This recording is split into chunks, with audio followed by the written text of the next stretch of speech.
Now Sakura is the cherry blossom. Sakurambo is actually the cherry itself once it's made and, developed into an actual fruit.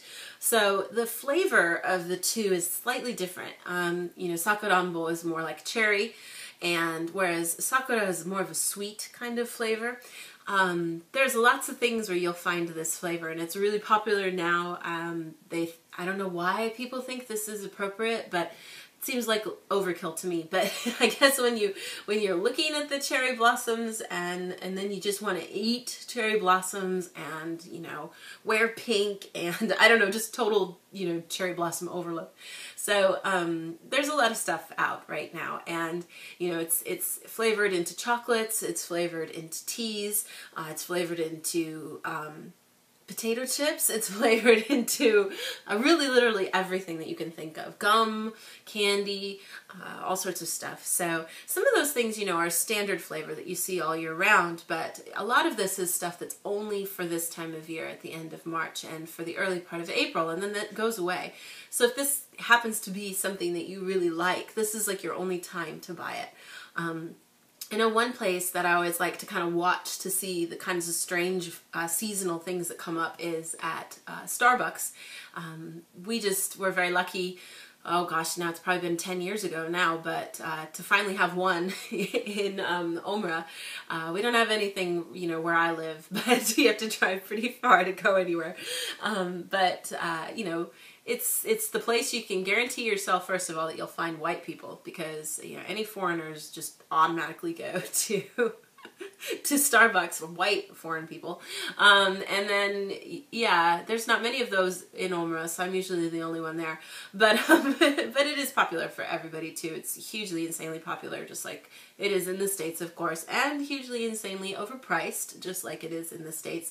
I'd say actually the pricing's not that different than it is in the States when you consider yen rates and all those things. It is maybe slightly more expensive, but yeah, so they have Sakura kinds of, what do they call them? Like Sakura latte or something. It doesn't have coffee in it. It's just milk and then this like Sakura kind of flavoring to it. And it's not very good, I don't think. I thought it was really sweet and not very tasty. I guess it's everybody's personal taste on that, but I've always been kind of disappointed by those things, thinking that maybe it would taste good, but it didn't. They of course always have all year long things that are flavored like green tea. They're matcha flavored stuff.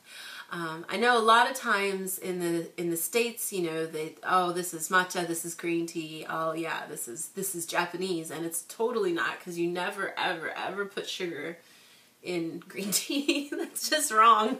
It's like blasphemy. You don't do that. So all these really sweet green tea kinds of things are kind of strange to me.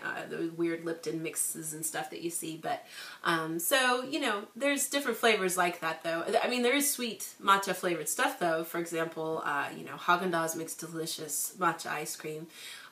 So that's obviously a sweetened version of it. But just as a drink, I don't think it's meant to be sweet. But Starbucks does have like a matcha frappuccino, so that's loaded with sugar.